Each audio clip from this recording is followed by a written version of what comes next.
Iron जो है, अगर उस पर पेंट ना किया जाए तो ब्राउन कलर एक पाउडर का फॉर्मेशन हो जाता है, इट्स नोन एज रस्ट। कितने लोगों ने इस रस्ट, ये रस्ट देखा है? कोई ऐसा जिसने ना देखा हो रस्ट? कोई है?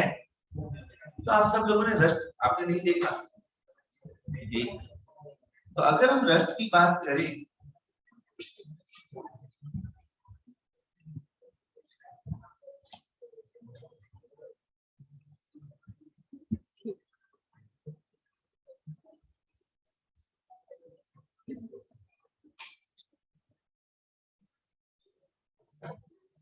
तो आयरन ऑब्जेक्ट्स के ऊपर कुछ इस तरह का ब्राउन कलर डिपोजिशन हो जाता है।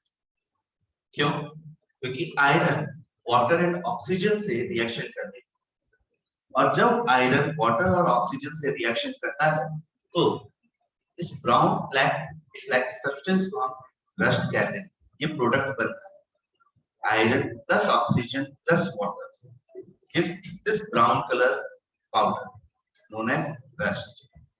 तो यहाँ पर भी रिएक्शन है, यहाँ पर क्या हुई है? रिएक्शन। सिमिलरली अगर हम बात करें दूध का दही में चेंज होना, कर्डलिंग ऑफ मिल्क, तो ये भी एक रिएक्शन ही है। सभी के सभी चेंज, कुछ ना कुछ चेंज हो रहा है हर एक केस, और इन सबको हम कहते हैं कि ये चेंजेस क्या हो सकते हैं? टू टाइप की।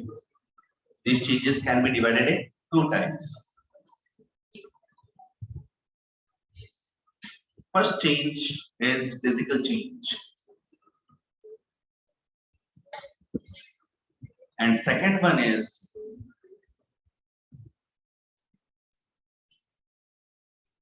chemical change. Physical change जहां ऑब्जेक्ट का फिजिकल स्टेट बदल जाए। फिजिकल स्टेट जैसे एग्जांपल के लिए अभी हमने बात किया था,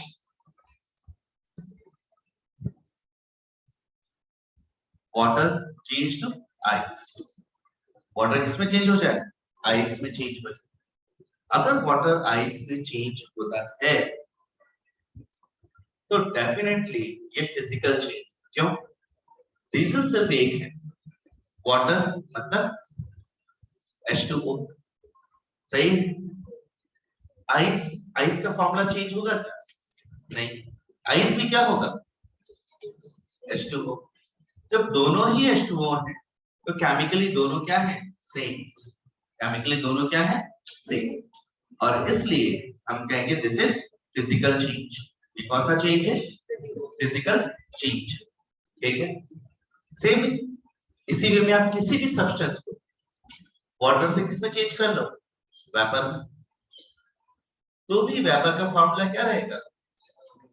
this one is also physical change, क्योंकि केमिकली ये क्या सब्सटेंस सेम है, सिर्फ क्या चेंज हुआ है? सॉलिड, लिक्विड और गैस, फिजिकल स्टेट में चेंज आया, बाकी सब एज इट इज। ये फिजिकल चेंज कहलाएगा। ये क्या कहलाएगा? Physical change. अब केमिकल चेंज किसे कहोगे आप? केमिकल की बात करें तो फॉर्मूले बदल जाने चाहिए। फॉर्मूले क्या हो जाने चाहिए? चेंज। एग्जाम्पल के लिए चलिए आयरन को ही ले लें। लोहे आपने देखा है नॉर्मली आयरन कैसा दिखता है, देखा है ना? लेकिन अगर ये ऑक्सीजन गैस के कांटेक्ट में आया और साथ में यहाँ पानी मिल गया, क्या मिल गया? पानी। तो ऐसे सिचुएशन में आयरन जो है खुद को बदल लेगा। कैसे? ये दोनों मिलकर एक नया केमिकल बनाएंगे, फॉर्मूला होगा Fe3O4। फॉर्मूला क्या होगा? Fe3O4।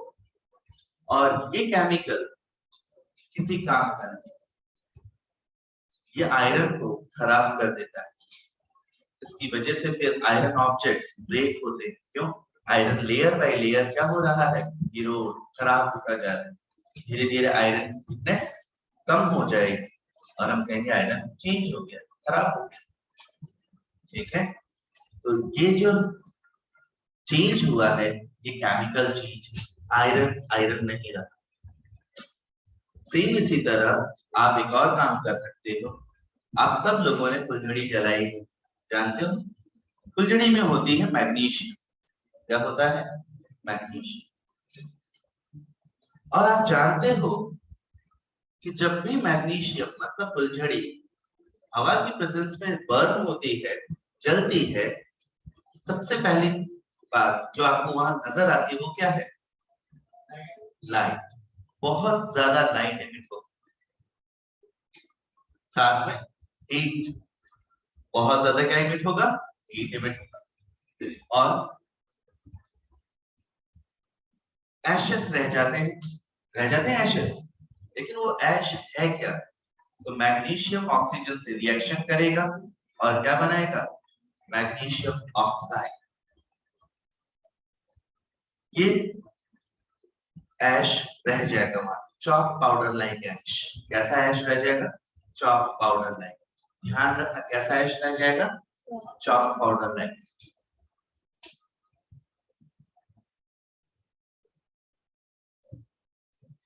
चॉक पाउडर जैसा ऐश रह जाएगा। क्यों? कभी आपने फुलझड़ी पे जो रिमेन रह जाता है, कभी उसको अलग करके देखा कैसा रहेगा? थोड़ा सॉफ्ट, थोड़ा खुरदुरा, दानेदार। और चॉक का पाउडर भी अगर बनाओगे, बहुत ज्यादा क्रश नहीं करते तो वो भी ग्रैन्युलर ही रहता है। तो चॉक पाउडर लाइक ऐश। लेकिन जब भी मैग्नीशियम को बर्न किया जाता है, किसे बर्न किया जाता है? मैग्नीशियम। एक बात और दिखाता हूं आपको, और वो क्या है? Magnesium strip.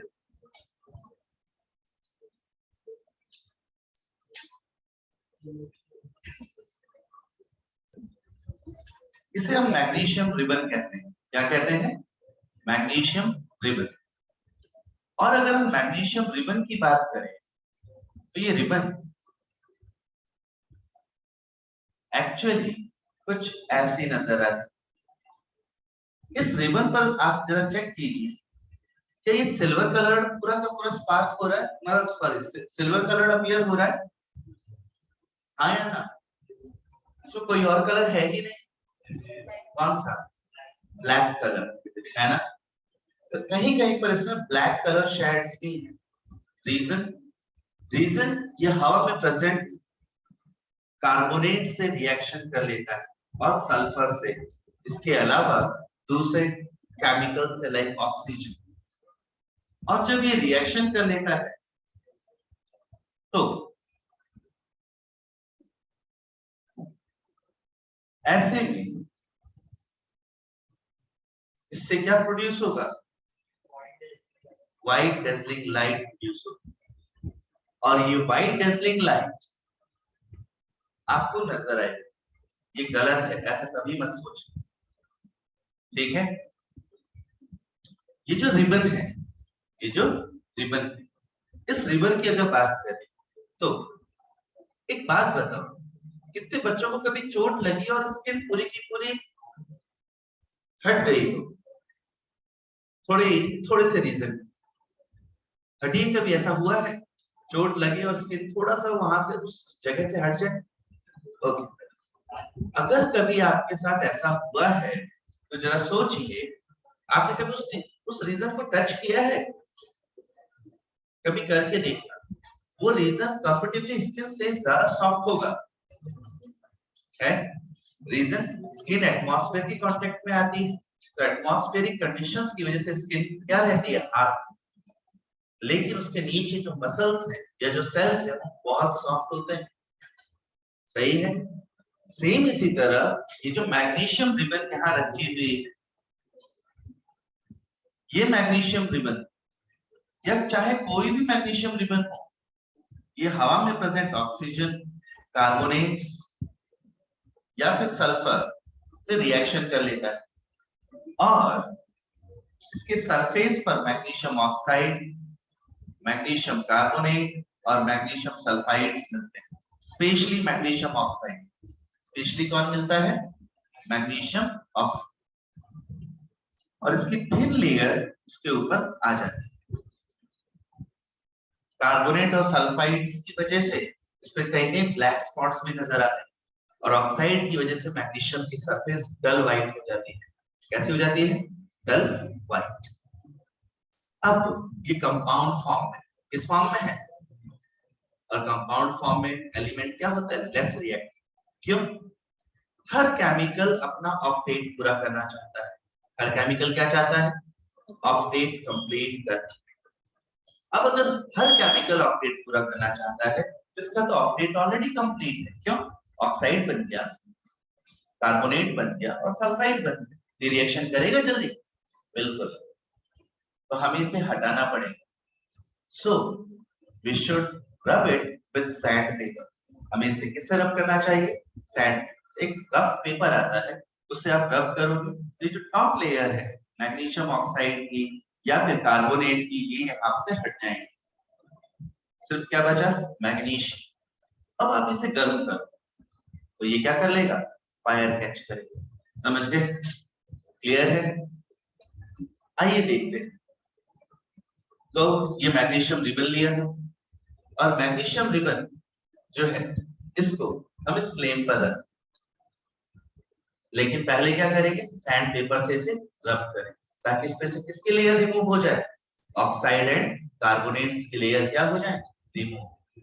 हम इसमें से ऑक्साइड और कार्बोनेट की लेयर रिमूव करें, तब इसमें किसकी लेयर आ जाती है, मैग्नीशियम।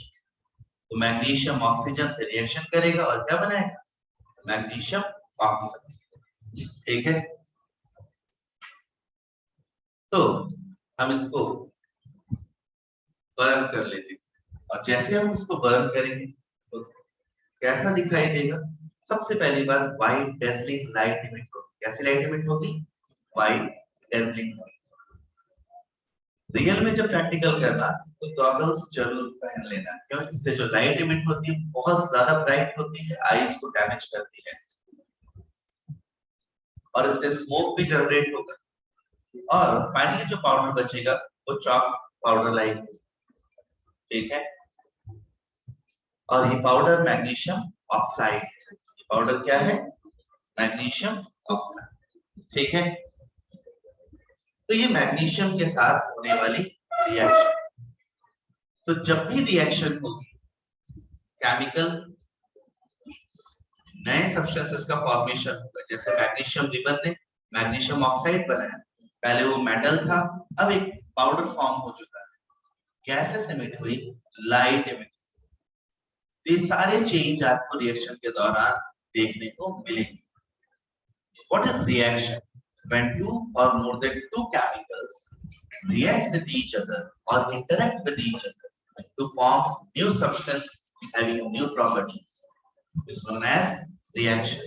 आप लोगों ने पहले लिख रखा है सैटरडे या फ्राइडे में। तो जब भी दो या दो से ज्यादा केमिकल्स आपस में रिएक्शन करते हैं तो नए सब्सटेंस का फॉर्मेशन होता है और उसे आप क्या कहते हो, रिएक्शन। रिएक्शन के अंदर जो केमिकल्स रिएक्शन में पार्टिसिपेट करें, chemicals which participate in reaction are known as reactant and the new substance form is known as product having new property। जो नया सब्सटेंस बनेगा उसे प्रोडक्ट कहोगे और जो रिएक्शन में पार्टिसिपेट करता है उसे क्या कहोगे, रिएक्टेंट कहोगे। समझ गए? क्लियर है बात? ओके। रिएक्शन के दौरान जिस तरह अभी आपने देखा पाउडर का फॉर्मेशन हुआ, कभी कभी इनसॉल्युबल सब्सटेंस का फॉर्मेशन होता है। हाँ, हम इसमें इसको प्रूव करने के लिए केमिकल लेंगे और उसका नाम है लेड नाइट्रेट। क्या नाम है, लेड नाइट्रेट। अगर हम बात करें लेड नाइट्रेट,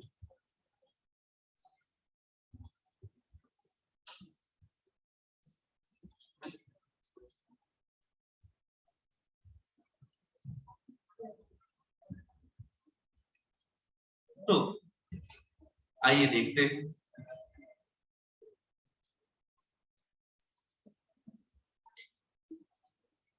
यहां पर हम लेड नाइट्रेट को, ये एडवर्टाइजमेंट कर जाते हैं।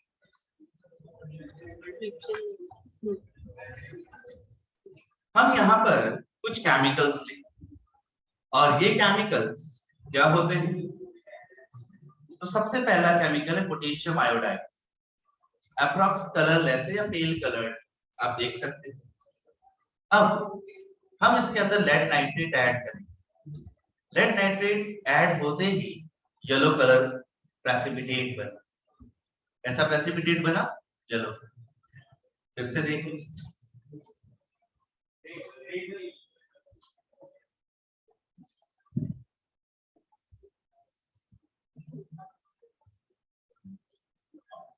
इस बीकर के अंदर हम सीधा लेड नाइट्रेट ऐड करेंगे और जैसे 1 ड्रॉप लेड नाइट्रेट ऐड किया, आप देख सकते हो येलो कलर प्रेसिपिटेट फॉर्म हुआ। और क्लोज व्यू देखो, लेड नाइट्रेट आते ही तुरंत रिएक्शन हुई और येलो कलर का फॉर्मेशन हो गया। सही है? तो इसका मतलब lead nitrate and potassium iodide instantaneous reaction show करते हैं। जैसे ही ऐड होंगे तुरंत न्यू केमिकल्स का फॉर्मेशन होगा और वो केमिकल्स क्या होंगे? Lead iodide and potassium nitrate का फॉर्मेशन होगा। तो ये यहाँ पर देखिए, पोटेशियम आयोडाइड सॉल्यूशन KI ये रहा और ये रहा लेड नाइट्रेट सॉल्यूशन। ये कलरलेस है, ये पेल कलर्ड है, कोई खास अंतर दोनों में नहीं। और ये डिस्टिल्ड वाटर है। अब हम एक काम करते हैं, इन दोनों को कनेक्ट कर देते हैं पानी की हद से, तो डिफ्यूजन होगा। पोटेशियम आयोडाइड डिफ्यूज होकर वहां जाएगा और लेड नाइट्रेट डिफ्यूज होकर इधर आएगा। जिस जगह दोनों मिलेंगे येलो कलर प्रेसिपिटेट आएगा। अब प्रेसिपिटेट क्या होता है, आइए बात करते हैं। तो अगर इस केस की बात की जाए तो lead nitrate PbNO3 gold drugs, ये कलरलेस था। ये कैसा था? कलरलेस। और इसके साथ किसको मिक्स किया था? KI, potassium iodide. और जैसे ही ये दोनों मिलते हैं, ये दोनों खुद को एक्सचेंज कर लेते हैं। क्या कर लेते हैं? खुद को एक्सचेंज। सिंपल सी बात है कि अगर दो इंसान हैं, ये रखें,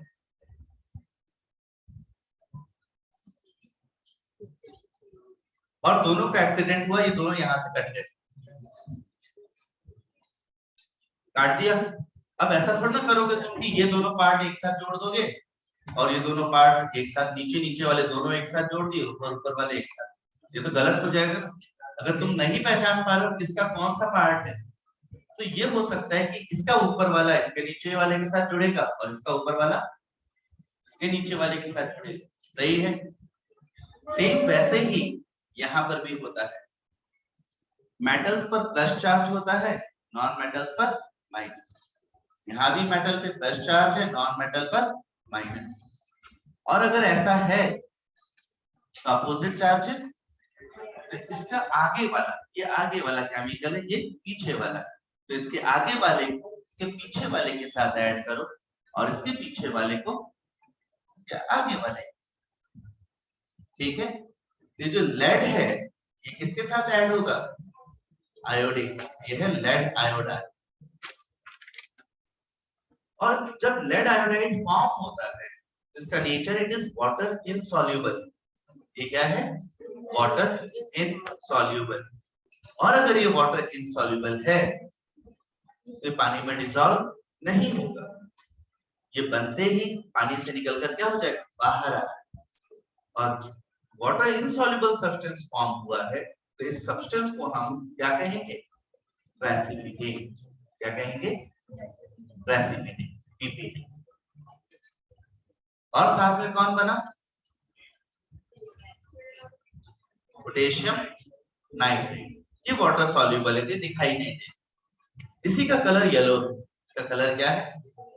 तो आप कहोगे formation of water insoluble substance during reaction is known as precipitation reaction and the water insoluble substance is known as precipitate। इसे आप क्या कहोगे? precipitate। समझ गए? तो इस रिएक्शन के दौरान भी हुआ यही। क्या? यहाँ पोटेशियम आयोडाइड था, यहाँ लेड नाइट्रेट, दोनों यहाँ पर आकर मिले। जैसे ही मिले लेड आयोडाइड बना तो लेड आयोडाइड वाटर इंसॉल्युबल है तो वो बाहर निकल आया, सॉल्यूशन का पार्ट नहीं था। अब ये सेटल हो जाएगा या फ्लोट। दूसरी बात, इसका कलर कैसा है? येलोइश। ये प्रूव करता है कि यहाँ पर कलर चेंज हो रहा है और साथ में प्रेसिपिटेट का फॉर्मेशन भी हो रहा है। क्लियर है? समझ गई बातें? कोई डाउट? तो this reaction is known as precipitation reaction where water insoluble substance is formed. ये देखो ग्रेन्यूल नजर आ रहा है थोड़ा थोड़ा। ये फाइनली क्या हो जाएगा? सेटल, नीचे बीकर के अंदर सेटल हो जाएगा और आपको लेड आयोडाइड पाउडर मिल जाएगा। अब ये रिएक्शन और इसकी डेफिनेशन इंपॉर्टेंट है, अभी आप नोट्स में 5 स्टार लगा लेंगे। ठीक है?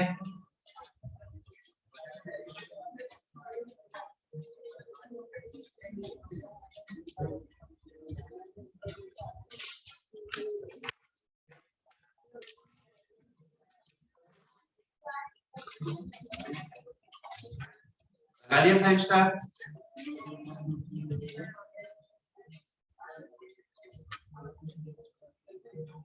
कहाँ लगाना है? Page number 2। पेज नंबर 2 पर ये रिएक्शन लिखी हुई है, वहीं लगा 5 स्टार। उसके बाद वहीं नीचे एक और बात मेंशन किया हुआ है, changes takes place during reaction, जिसमें दिया हुआ है लाइट में प्रोड्यूस और colour change, formation of gases and others. उस पे सिंगल स्टार लगा। बाय चांस कभी 1 मार्क में पूछ लिया जाए, अदरवाइज नहीं पूछा जाएगा। क्या चैप्टर मैंने बिल्कुल। तो अब आगे सुनिए, मैंने 4 मार्क्स में पूछा था, लेकिन एग्जाम में ये 1 मार्क्स से ज्यादा में नहीं पूछा जाएगा। ठीक है? अब आगे सुनिए, अगर हम आगे बात करें तो बच्चों बात आती है अब केमिकल रिएक्शन एंड इक्वेशन। कोई भी रिएक्शन अगर हो रही है तो उसे हम पेपर पर कैसे राइट डाउन करेंगे, कैसे उसका डाटा मेंटेन करेंगे, है ना कार्तिक? क्या करना है हमें? कार्तिक क्या करोगे? To represent any reaction on paper, we have to write its reaction. तो रिएक्शन को हम 2 फॉर्म्स में रिप्रेजेंट करते हैं। जैसे पहला करें, कार्तिक पहले वाली कौन सी रिएक्शन थी? Precipitate reaction. रिएक्टेंट बताओ क्या? Lead nitrate. ओके, तो हम लेड नाइट्रेट ले लेते हैं। और कौन था कार्तिक? लेड नाइट्रेट किसके साथ गया? पोटेशियम आयोडाइड के साथ गया। तो हम पोटेशियम आयोडाइड ले लेते हैं।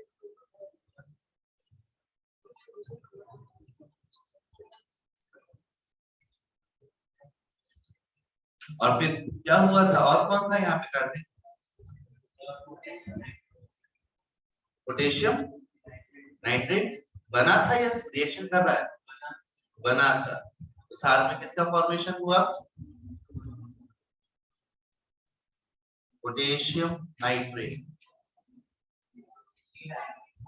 और साथ में क्या बना? Lead iodide.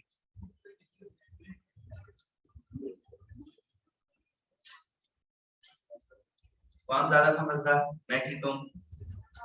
मैं, है ना? तो फिर दोनों में से किसी को भी आगे पीछे लिख सकते हो। ये कोई नहीं है कि पोटेशियम नाइट्रेट पहले लिखा तो आप वही लिखो। आप पहले इसे भी लिख सकते हो, बाद में उसे भी लिख सकते हो। ठीक है? तो उस चीज को मत बार बार उंगली करो। मैं उंगली करूंगा तो तुम्हें दिक्कत हो। अब आगे सुनिए, this is known as word equation. इसे हम क्या कहते हैं? बर्ड इक्वेशन कहते हैं, क्योंकि रिएक्शंस के हमने सभी कंपोनेंट्स को नेम के साथ मेंशन किया। This is known as word equation. लेकिन वर्ड इक्वेशन के अलावा एक और इक्वेशन होती है जिसे हम कहते हैं क्या, chemical equation.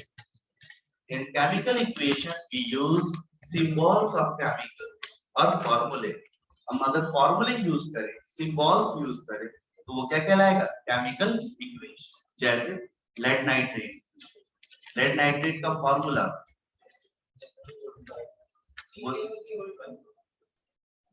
PbNO3 whole terms. ठीक, गौरांश, पोटेशियम आयोडाइड का फॉर्मूला KI. जब ये दोनों रिएक्शन करते हैं तो फिर क्या बना, लेड आयोडाइड. लेड आयोडाइड का फॉर्मूला सॉरी PbI और पोटेशियम नाइट्रेट का formula KNO. This is known as chemical reaction equation. I2I. सही.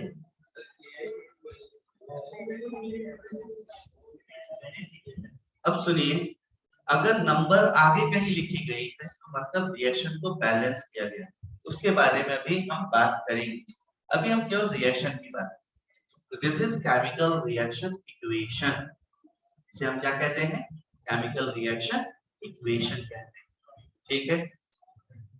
तो reaction equation two type of category में डिवाइड होती है. पहला word equation and second chemical reaction.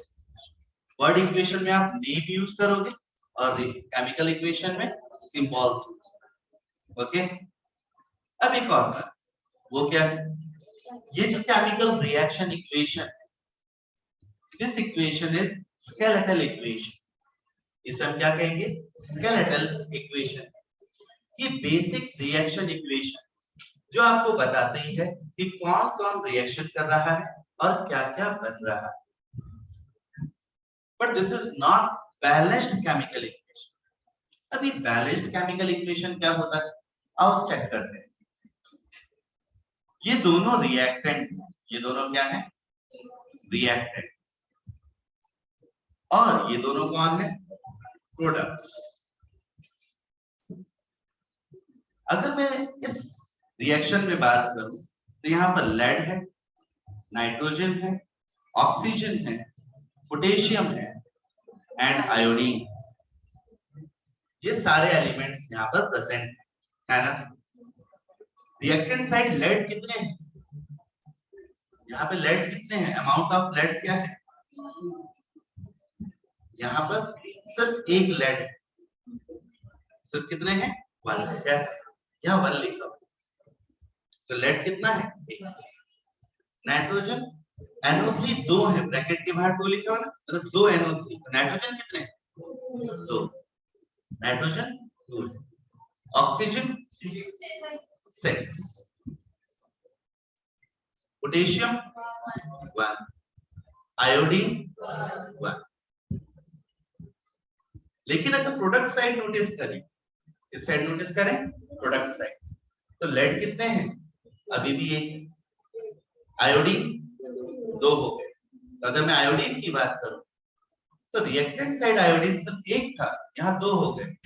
क्या बच्चा पैदा किया उसने, कि एक आयोडीन ने एक आयोडीन पैदा कर दिया, इम्पॉसिबल. नॉन लिविंग है ना, रिप्रोडक्शन नहीं कर सकता. फिर तो पक्का हमसे गलती हुई है.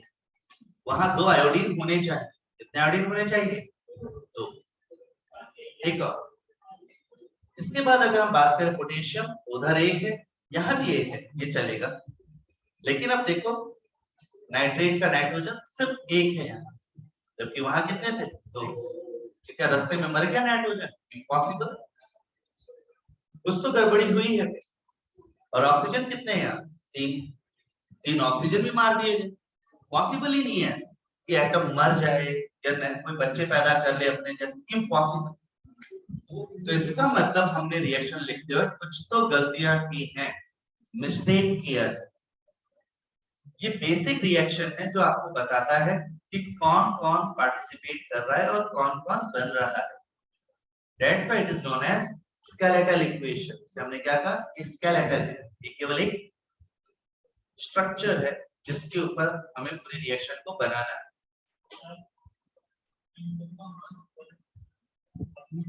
अभी तो नहीं है, ठीक, रुक जाओ, ठंड रखो, तुमने पढ़ लिया था, तुम झाड़ रहे हो, यहाँ ध्यान दो।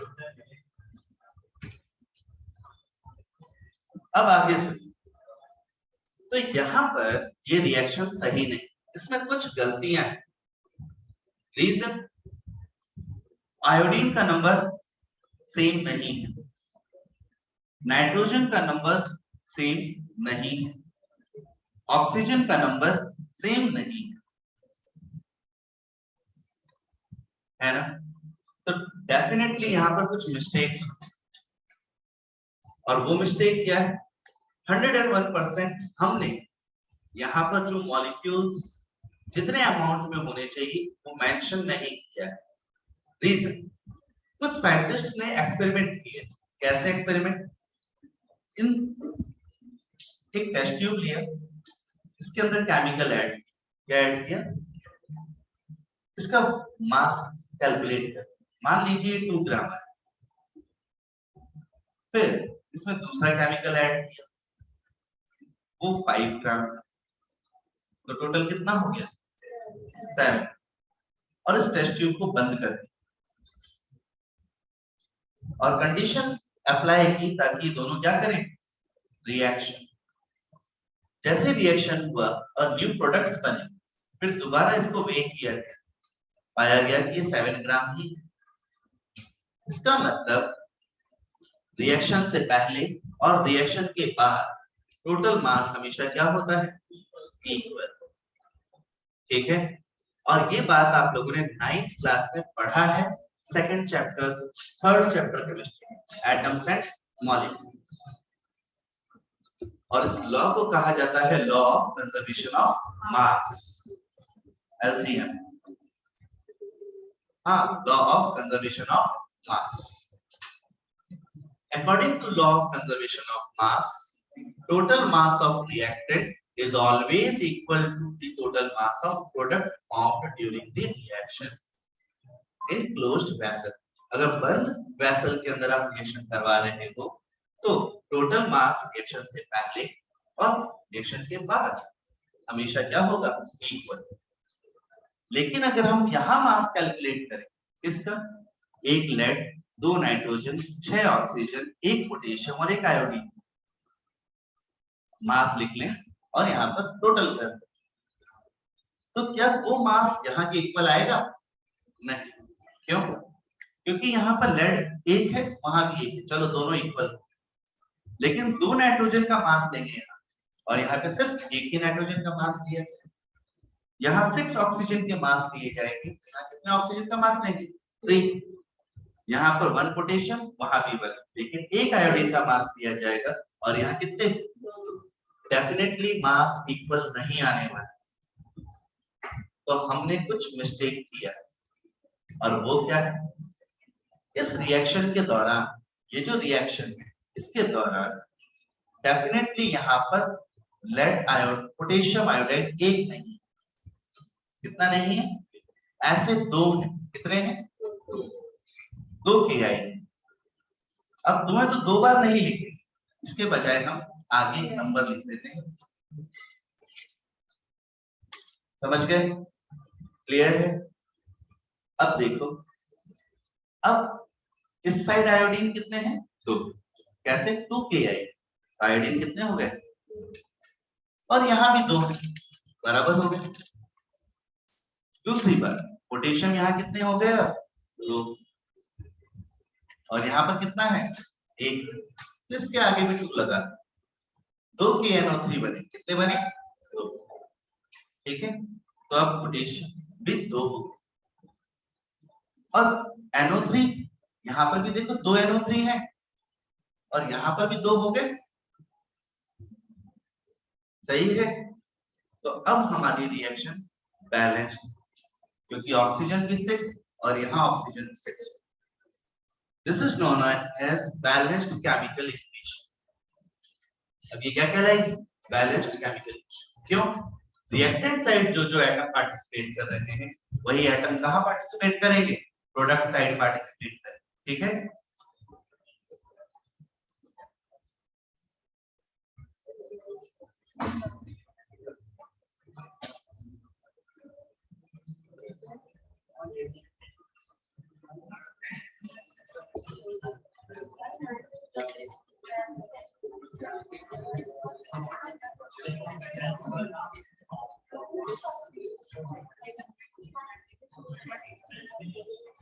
मैंने भी किया है।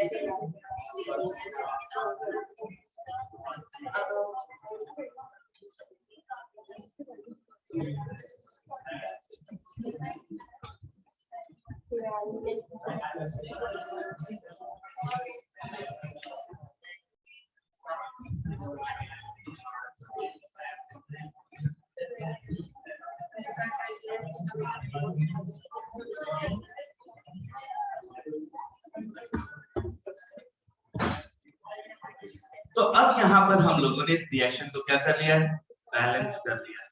और आपको जब आपने बैलेंसिंग समझ ली तो हर रिएक्शन को बैलेंस्ड फॉर्म में ही लिखने की कोशिश करें, ना कि स्केलेटल फॉर्म में लिखने की कोशिश करें। समझ गए? अब बैलेंसिंग होगी कैसे, बैलेंसिंग किया कैसे, आइए उस पर बात करते हैं, ठीक है। तो आपके चैप्टर के अंदर पेज नंबर 3 पर पहले आपको बताया गया स्केलेटल इक्वेशन और बैलेंस्ड इक्वेशन में फर्क, और पेज नंबर 4 पर बैलेंसिंग कैसे की जाए उसके बारे में रूल्स दिए गए है ना। तो आइए इसको बैलेंस करते हैं। जो नोट्स में इक्वेशन है या जो एनसीईआरटी में, वही हम भी ले लेते हैं बैलेंस करने के लिए, ताकि आपको कोई कंफ्यूजन ना हो। इक्वेशन में आयरन है और आयरन रिएक्ट करता है किससे, वाटर से। किससे रिएक्शन करता है, वाटर से। और क्या बनता है, Fe3O4 प्लस H, ये रिएक्शन। अब हमें चेक करना है दिस इज बैलेंस्ड और नॉट, ये बैलेंस्ड है या नहीं। तो चलिए चेक करते हैं। जरूरी नहीं कि नोट्स में या एनसीईआरटी में जैसा दिया हुआ है कैसा बॉक्स बनाओ, चेक करो कि हाँ आयरन इक्वल है या नहीं। आप हमेशा वैसे मत करो। रीजन, वो टाइम चला गया जब 5 मार्क्स में क्वेश्चन आता था, आज नहीं आता। आज 2 और 3 मार्क्स में क्वेश्चन आएगा, 2 रिएक्शन होंगी। अगर 3 मार्क्स में आ रहा है और बोला जाएगा बैलेंस, मतलब हर एक रिएक्शन 1.5 मार्क्स की है, ठीक है। या फिर 2 मार्क्स में ये आएगा और 2 रिएक्शन होगी, मतलब हर एक रिएक्शन 1 मार्क्स। तो आपको डायरेक्ट नंबर्स मेंशन करने होंगे। क्या मेंशन करने होंगे, नंबर्स। पूरी प्रोसीजर कोई नहीं पूछने। हाँ, एक बार हमें पूरा प्रोसीजर पता होना चाहिए। तो मैं फर्स्ट टाइम पूरा प्रोसीजर बता रहा हूँ, फिर आप उसके बाद क्या करेंगे, कैसे करेंगे वो बता रहा हूँ। सबसे पहली बात, जब भी इस तरह से आपको रिएक्शन मिले, आप चेक कीजिए reactant and product. Reactant side कौन है, आयरन। यहाँ कितने आयरन है, 1, वहां 3, यहाँ पर फिर हाइड्रोजन है, कितने हैं, 2, और इस साइड 2। इस साइड ऑक्सीजन भी है, कितने हैं, 1, और इस side 4। both side number of atoms are equal or different, different. Thus this is skeletal equation, not balanced. ये skeletal है, balanced नहीं। तो चलो अब इसे बैलेंस कर। बैलेंस करने का सबसे पहला नियम है, आप इस फॉर्मूले को छेड़ नहीं सकते। इसको नहीं छेड़ोगे, इसको डिस्टर्ब नहीं करो, और ना करो इसलिए इन्हें बॉक्स में बंद कर लिया जाता है। कहाँ बंद किया जाएगा, बॉक्स।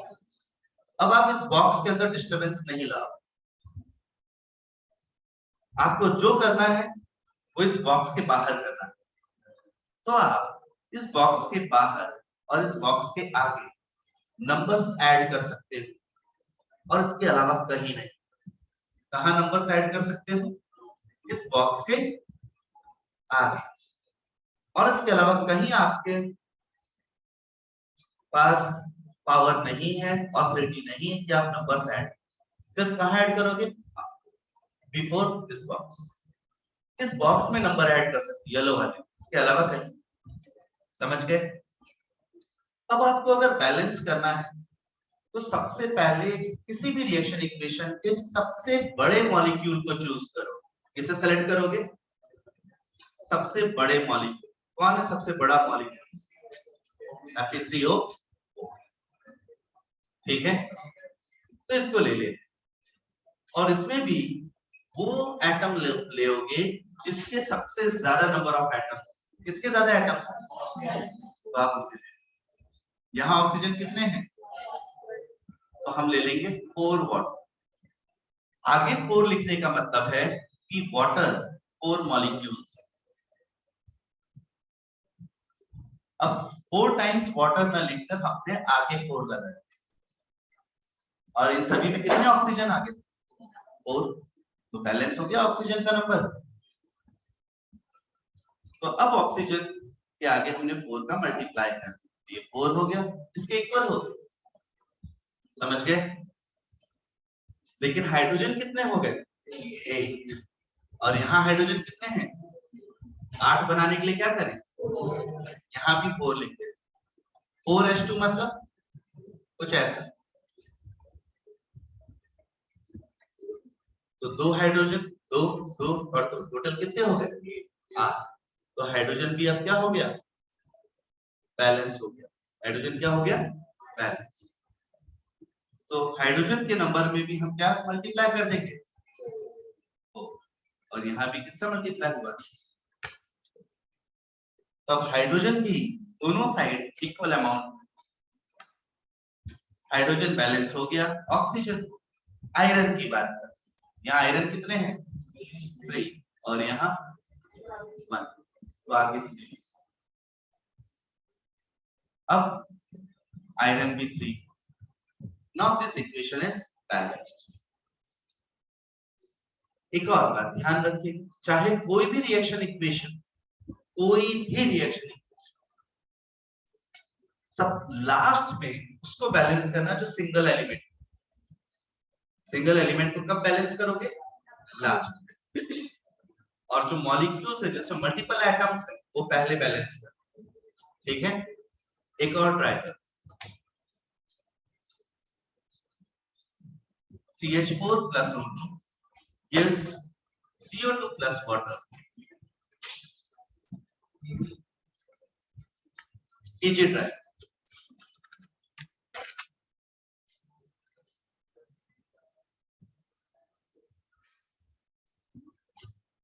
चलिए आइए देखते हैं।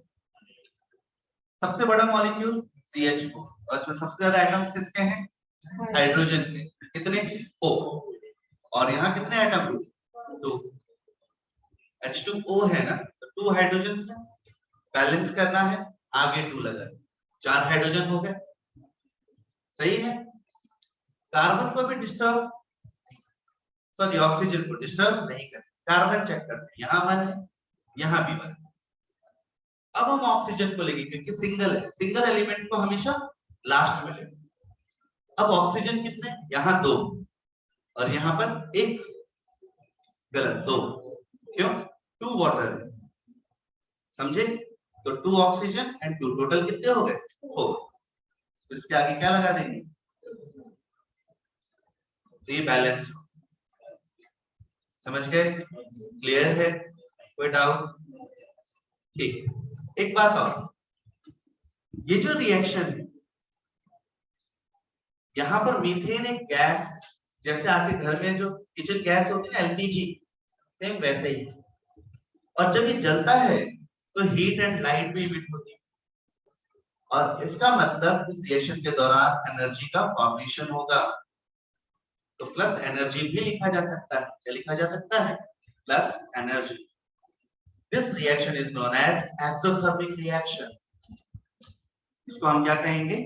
एक्सोथर्मिक। थर्म मींस हीट और एक्सो मींस रिलीज। तो जहां हीट रिलीज हो वो रिएक्शन क्या कहलाएगी? एक्सोथर्मिक। क्या कहलाएगी? एक्सोथर्मिक। ठीक है। एक बात बताओ, कभी आपने आइस को अपने हाथ पर रखा है? क्या होने लगता है, मेल्ट। अगर आप उसको फ्रीज में बंद कर लो और कस के दबाओ तो और फास्ट मेल्ट होगा। रीजन, इसका कारण क्या है, आइस क्या करता है,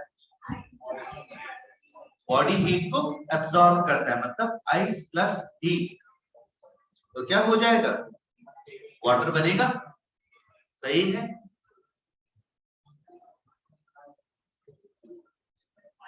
इसका मतलब कुछ रिएक्शंस हीट एब्सॉर्ब भी करती हैं, कुछ रिएक्शंस क्या करती हैं, हीट एब्सॉर्ब। और अगर ऐसा है तो ऐसी रिएक्शंस जिनके अंदर हीट जाए, कहा जाए, अंदर, कहा जाए, बोलो ना, कहा जाए, अंदर, है ना, अंदर जाए ना, तो एंडो, अंदर, एंडोथर्मिक। तो ऐसी रिएक्शंस क्या कहलाएंगी, एंडोथर्मिक रिएक्शन कहलाएंगी। जैसे एग्जांपल के लिए कुकिंग ऑफ वेजिटेबल, आग लगा के रखनी पड़ती है तब खाना कुक होगा, बंद कर दोगे तो क्या अपने आप होता रहेगा, इम्पॉसिबल। अब बताओ, बर्निंग ऑफ पेपर, माचिस जलाया, पेपर को आग लगाया, एंडोथर्मिक या एक्सोथर्मिक, एक्सोथर्मिक। क्यों, एक बार लगाया, अब तो जलता जा रहा है और हीट रिलीज करता जा रहा है। सही है। तो जब कहीं पर ऐसी सिचुएशन हो जहां एंडो और एक्सो दोनों, जैसे पेपर को आग लगाया तो हीट दिया, लेकिन अब तो वो हीट रिलीज कर रहा है, तो आप चेक करो कौन ज्यादा है, आप ज्यादा हीट दिया या उसने हीट ज्यादा रिलीज किया, ज्यादा हीट रिलीज हुई, then it is exothermic. Okay, समझ गए।